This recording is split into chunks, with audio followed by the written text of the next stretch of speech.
Hello everybody, welcome to the Empressive channel. Nicki Minaj and Cardi B's feud has gone to the deepest depths of hell, y'all. They went from talking about album sales and throwing insults at each other to then talking about the children. And that's when I said, you know what? I can't do this.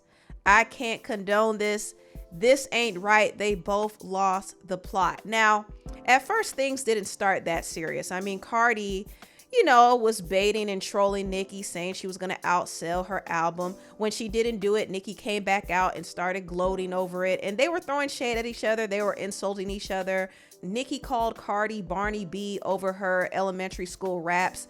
And Cardi called Nicki Cocaine Barbie. I mean, it was messy. They were taking a lot of low blows. And I already talked about it in my previous video. But Cardi made an allegation claiming that Nicki had fertility issues because she allegedly was using drugs, okay? Nicki responded to this in a long tweet, and this is actually what triggered another round of insults between Nicki and Cardi. Now, Nicki said that she was planning to sue Cardi for making those allegations, and also she clowned Cardi for having a baby with Stefon Diggs. She said that Cardi sold her soul, and she also said, "You called black women monkeys and roaches. One day people will call your daughters monkeys and roaches." Now, if you don't know what Nicki is referring to, some years ago, Cardi was on the internet calling dark-skinned black women roaches, monkeys. She even mocked a dead child. Oh yes, people don't talk about this, but years ago, there was this woman, I believe her name was Clarissa, who wanted to sue Cardi because Cardi lied on her, said that she was on drugs, and mocked her dead child. This is real, by the way. This is what Cardi said: F your kids, B. That's why your son died, B, because you effed up as a B. Maybe if you paid attention. And she also said, stop doing drugs. Maybe that monkey would have been alive. She's referring to this woman's child. That was very disgusting. And this poor mother, she talked about it. She even talked about it on Nicki Minaj's Queen radio show. You put it on your page for everybody to see, calling me a drug addict and saying that if I wasn't on drugs, my son would have been alive. I never did a drug a day in my life. I don't even smoke weed. She called your child a monkey, your dead child. Rest in peace to your child. She called your child a monkey and said if you wouldn't have been doing some nonsense that your child would have been alive, and she doesn't know you. She was saying if I would have gone for drugs and all this other stuff, my son would have been alive. And Cardi herself has proudly admitted to making fun of people's kids. Like, I really feel a certain type of way, and I'm going to come for you. Like, if I got to talk about your kids, I will. If you got rest in peace, this, and that, I'm going to talk about that dead person that you're talking about. I'm going to really hurt your feelings. Like, so yeah, you heard it from her own mouth. I mean, she'll never be held accountable for that. But now that Cardi has kids of her own, she now understands how it feels when people come for her kids. But she was highly upset about the comment that Nicki made, saying you call black women monkeys and roaches. Now one day people will call your daughters monkeys and roaches. Cardi went off. She said, and let me tell you something. Let this be the last time you mention my kids before I spill the tea on yours while you talking about ABCs. You gonna leave me the F alone today, ho. I'm sick of you, B. So she was alluding to Nicki's son having a disability. These are the narratives that a lot of the trolls online have been running with, and Cardi was playing into it too. The fact that she would even imply that is very, very wrong. It was wrong when Kanye did it to Beyonce and Jay-Z's children. It's wrong that Cardi is doing it to Nicki's child. And people are not going to call it out, but it's very wrong. But this tweet, I feel, is where things took a very dark turn. They started talking about each other's families, and they were going in on each other's children. And I am not going to read all of the tweets. If you all want to kind of pause the video and read through them, you can.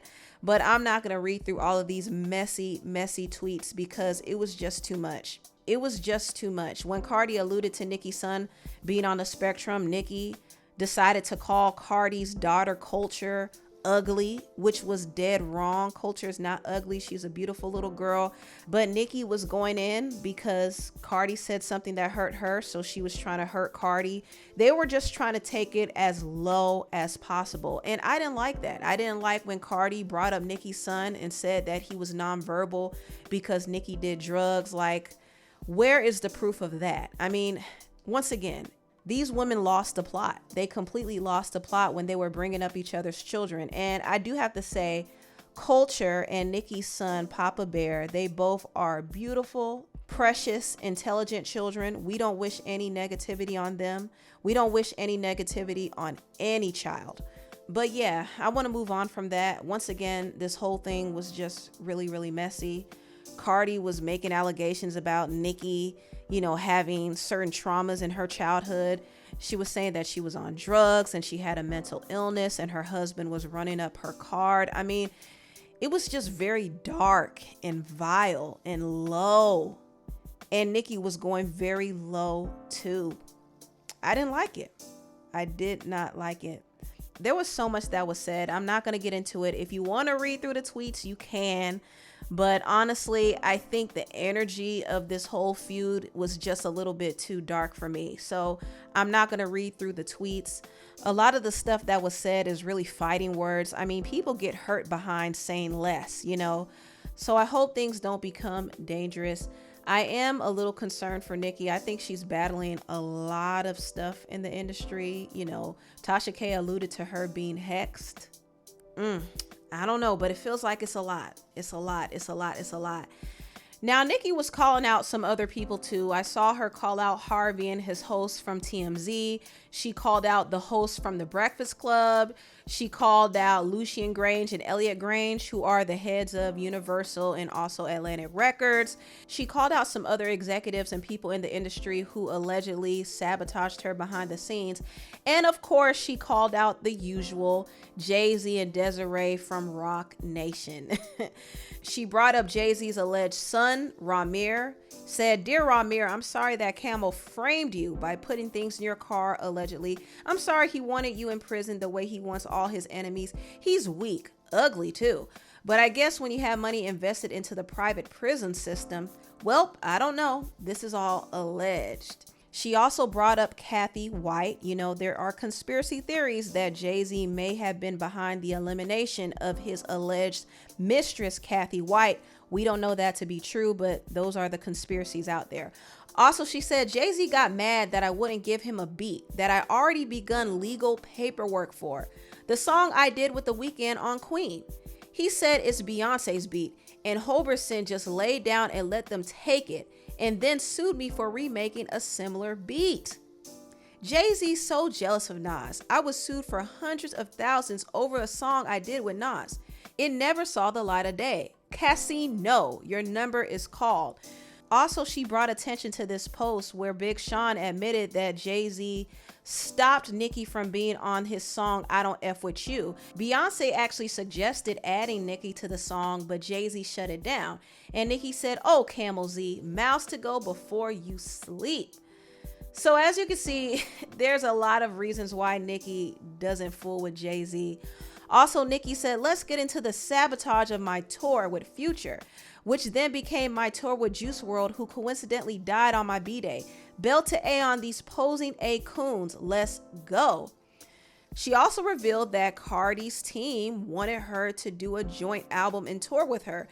Nicki said Barney B had the whole label fly out to Cali to beg me to do a joint tour and album with her. I don't want to have to drop that recorded call. Barb's, the reason why they did all that to my husband is because he snatched the phone from Tubi and Web. And welp, y'all know Zoo. If I release that call, it's lights out. They believe that, but for my husband, I would have done that tour and album with Barney B. So they cursed themselves for life. This is a lot of tea that was spilled. Now, I want to briefly get into JT, because while Nicki and Cardi were going at it, JT was going at it with Cardi B's sister Hennessy and also Saucy Santana. Now, I did already talk about JT and Cardi clashing in my previous video if you want to get the backstory on that.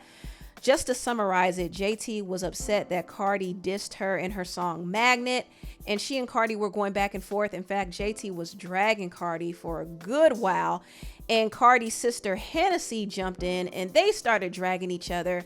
And in the midst of that, we actually finally got to the root of Cardi and JT's issues.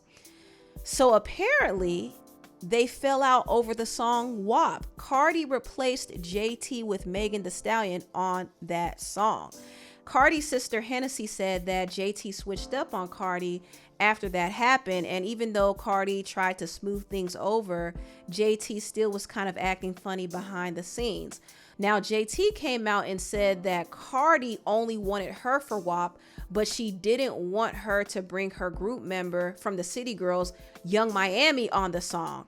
And JT did say that she wasn't trying to do songs without Young Miami.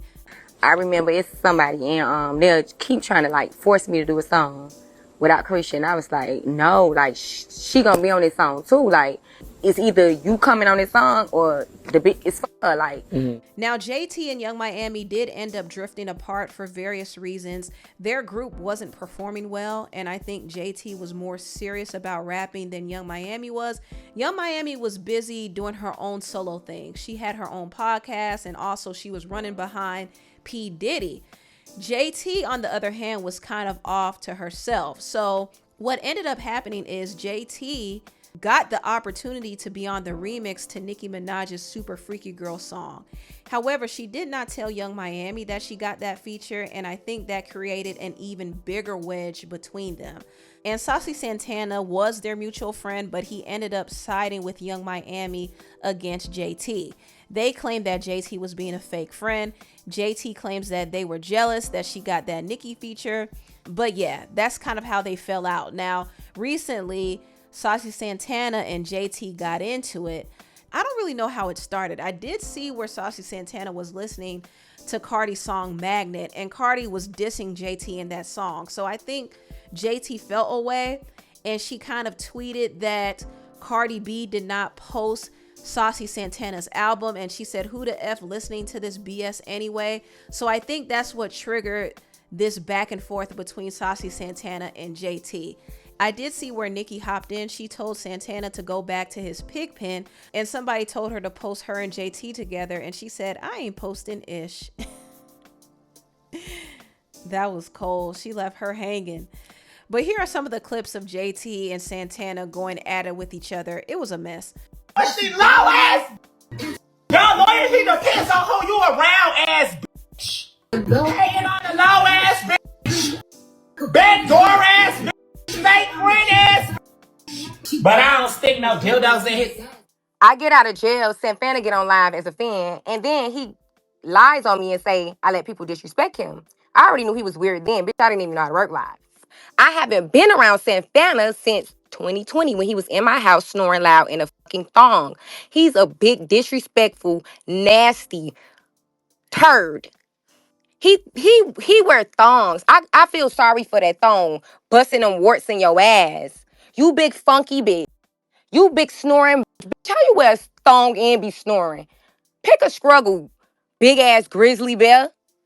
Every time you bring your ass to the internet and start with me.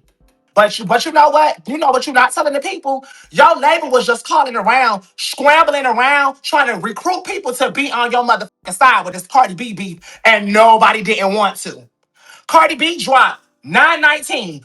You should have been on the internet 919. Oh, you waited for Nicki Minaj to say something. You waited for Nicki to say something so the barbs could be on your side. Now Nicki Minaj just told the people, hey, zip it. It's a blackout. Short stomach. Nicki Minaj ignoring you and Cardi. You looked so dumb when they reported that shit on the Breakfast Club. Stupid. Just had to find out about motherfucking Super Freaky Girl on the internet. How you gonna group with a hoe and don't tell her that you got a Nicki Minaj feature? The first time you was arguing with Cardi B, bitch, Nicki text Carisha. You and Santana not gonna say nothing? No. They arguing about you. Nobody not getting in that lap dog, roof.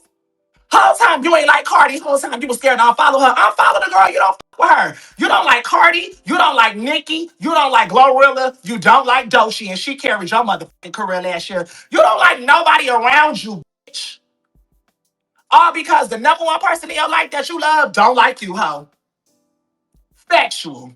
Only time we see your nigga smile is when he doing an interview and you not there. Bitch, when I was at your birthday party, at your album release parties, at Wireless, My nigga can growl all he want, bitch. His pocket's big. And guess what? He loved the ground I walk on. He ain't leaving me, bitch. Why the f would I want to hang with a bitch who look like Santana, who cannot even fit in a coupe comfortably? Bitch, I don't have to hang with you. Who the f is you and why you worry about my nigga? Where's your nigga? You cannot be around a nigga if you don't pay. Use a trick. D said you stank. D said you had warts. D said you had warts. That's the nigga who you f with. bitch, you been running around with this narrative for too motherfucking long. Even when you play with my motherfucking best friend, trying to make people motherfucking Christian turn her back on you. How? Since when? Even when she started dating her nigga, no bitch, you thought she was hot because you had started dating a motherfucking rock star. Bitch, and he playing your motherfucking face all the motherfucking time, soft ass hoe. But you got your ass on here acting like somebody turned against you or somebody was working against you. And then you and your label use that for your fucking rollout, bitch. City Cinderella was pushed off of Carisha hate. Nobody don't fucking hate you, girl. Yeah, this is very low vibrational. I wanted to skip this video, y'all, but I knew some people would be upset if I didn't cover it. But here you have it. The girls are fighting, and everybody needs therapy and prayer. Anyway, tell me what y'all think about this video down below. Please like, comment, and subscribe, and share this video if you care. Thank you so much for watching, and I'll see you next time. Bye.